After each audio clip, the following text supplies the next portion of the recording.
Welcome back to another episode of Clyde's Mechanical Garage. It's been a minute since the last episode, but don't you worry, I haven't just been sitting on my laurels around here. Between shop upgrades and rounding them parts for the next project, I've been pretty busy.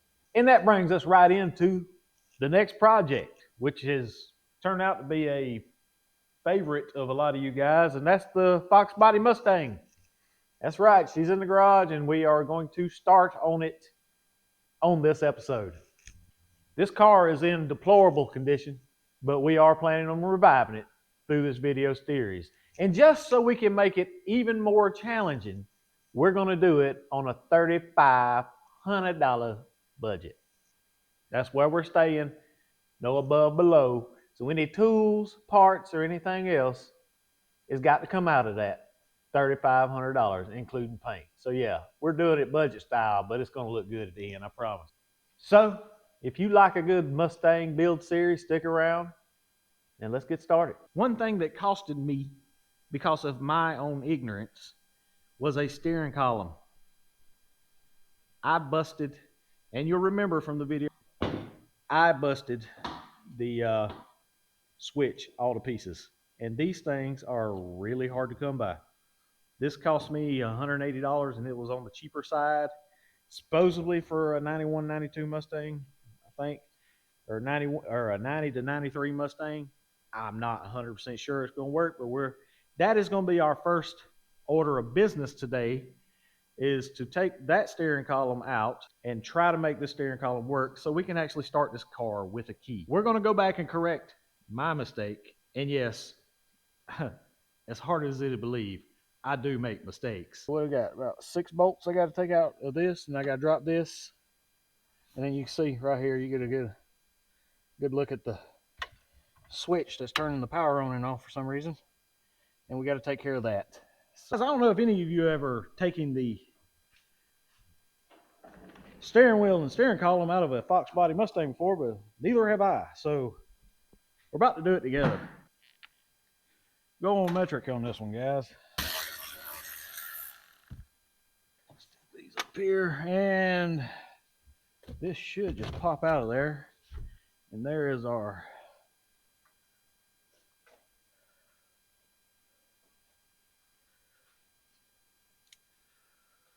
clip for the airbag.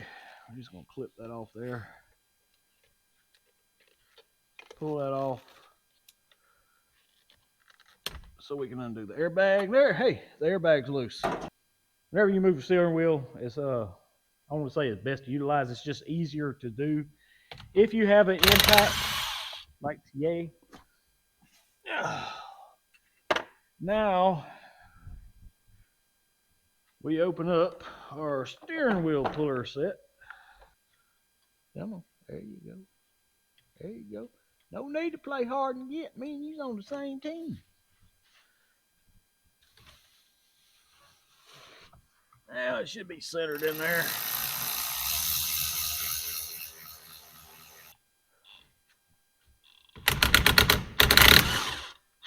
There we go. We're off now, guys. We're off now.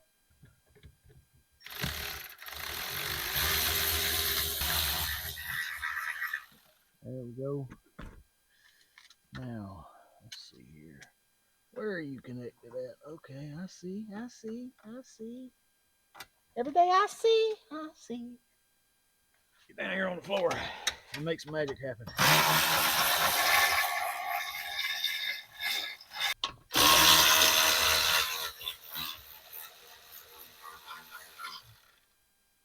There we go.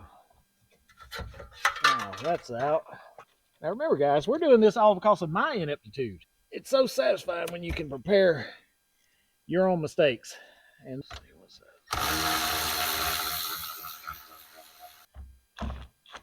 There we go. Oh yeah, that was so much easier. Now, where are we going here? What is that right there? Okay. Should pull on out. Put a little lube on there so it slide on out a little easier. There we go. I knew it'd slide out pretty easy. Now let's bring it over here. Granted, there's nothing wrong with the steering column other than the ignition cylinder, but I can't find parts for the steering column, so I had to buy the whole damn steering column. But first thing we need to do is pull the turn signal off of this, and we've got to get the switch mechanism thing here. 2 bolts that take 2 screws to take this turn signal off. I guess we just force it up, guys. I don't know. Okay, that'll work.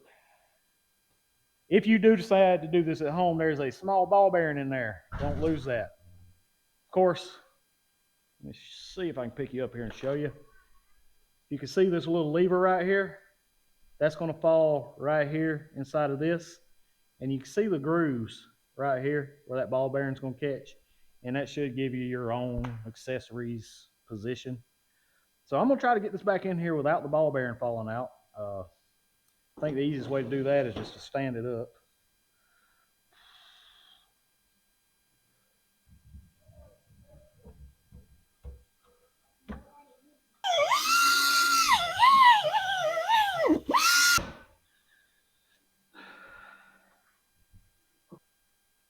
I don't know, shaft is for the knuckles a little shorter or what. I don't think at any point in my life anybody's going to ever accuse me of being the smartest man alive. And I think I just proved that with this situation here. Let me show you what's going on here. I have taken the steering column back out. This is our new steering column here. This is our old steering column. Everything matches up through here up until the shaft, okay? So, yeah, I should have looked at this beforehand. Everything looked great on these steering columns. Like everything looked copacetic until you get to the length of the shaft, which is why I could not get it to line back up and go back in. And I spent an absurd amount of time trying to get it to go back in. So, what we're going to do is line them up right here.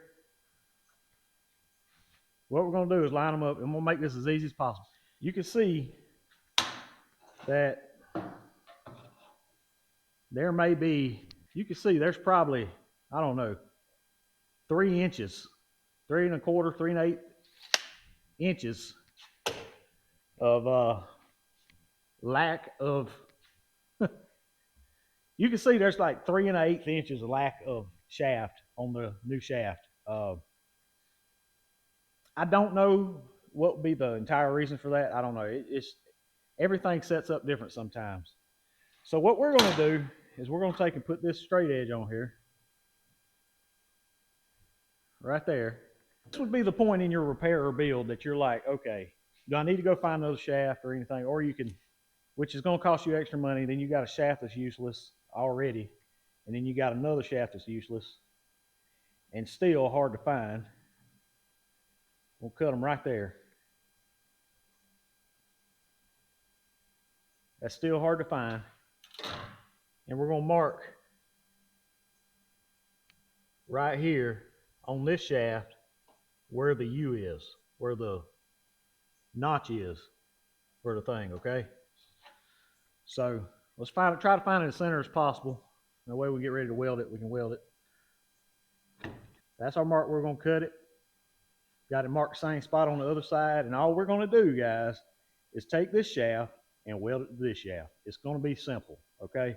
We're not going to overthink it. We're not going to do anything else. We put a so good weld on there, and it'll be a driving machine. Like I said, this may not be up everybody's alley. You may not want to do it like this, and that is okay with me. But this is how I'm going to do it.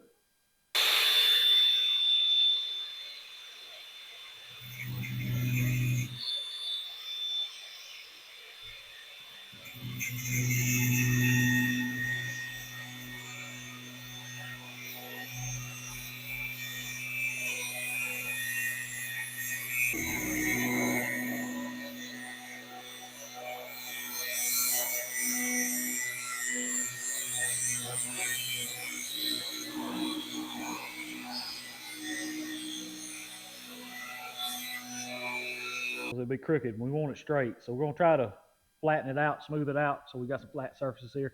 Clean it up, get us a good weld on it.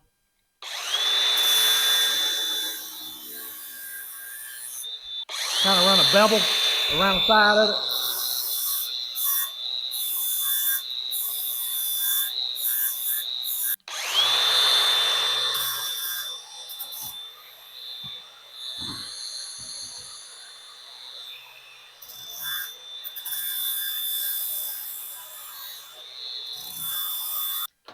Now's the key part where you get ready when you're doing this is square it up. Make sure it's square. See how our lines are lining up there. That's pretty good. Let's see what this is looking like here. Probably needs to go over just a hair, I'd say.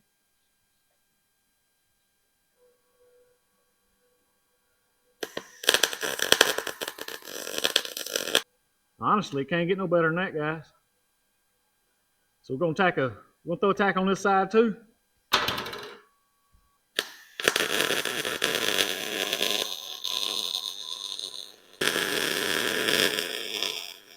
I think that'll do it, guys. I got it hotter than I wanted it, but well, honestly, I wanted it hot because I want to make sure it melts in, and I got enough room to clean it up. But now, I think we'll clean it up with the grinding disc, flat disc, a new to this car functional steering column, which is definitely what I'm going for here.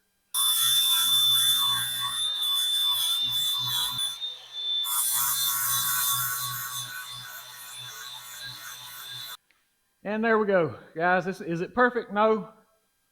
But the reason we cut the bevels in there, make sure we got enough weld in there. And this, I promise, that shaft is not going anywhere. And this is what we were going for. It is as straight as I could possibly get it with my goober eyes. Straight, straight. So we are a straight shaft. All we got to do is put this thing back in now, guys. And got some of this crappy U-pole semi-gloss. I don't like the way it comes out of the can. We'll shake it up a little bit, give it a little this way. There we go. I did take a little wire brush and clean in there. I'm gonna spray some lube in here just to make sure there's no doubts that this thing gonna go in there like it's supposed to. It's so easy. God almighty knows. You're so stupid, man. Like butter.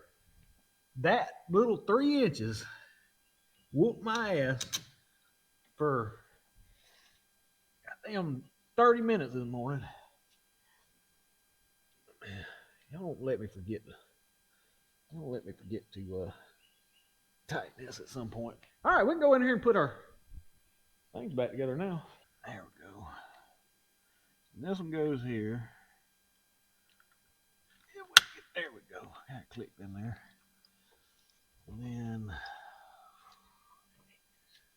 I do believe, yes sir, I do believe this one is going to click. It's out of breath as shit.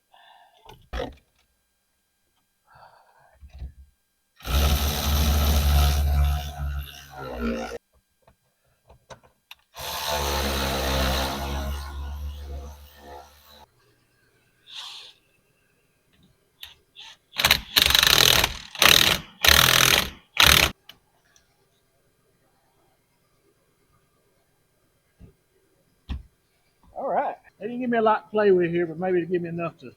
I got it too hot, guys. I might have got it too. I need to get a heat gun, man. But yeah. We should be good there. We should be good. I got some solder melted in there. That's good. Apparently, they put the Torque Monster 3000 on this thing. Damn.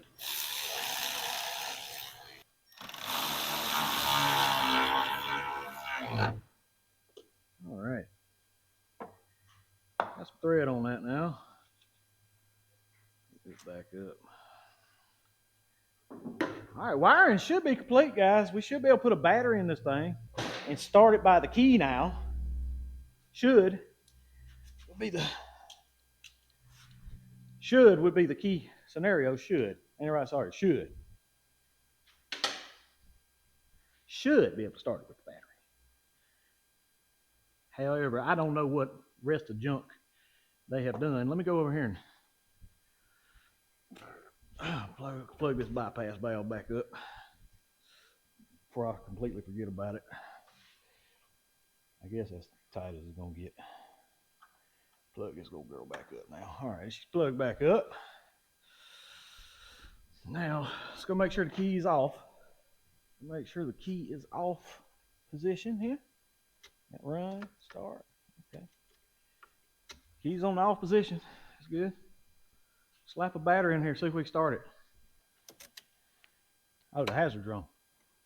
All right, we should get power to it. Should start.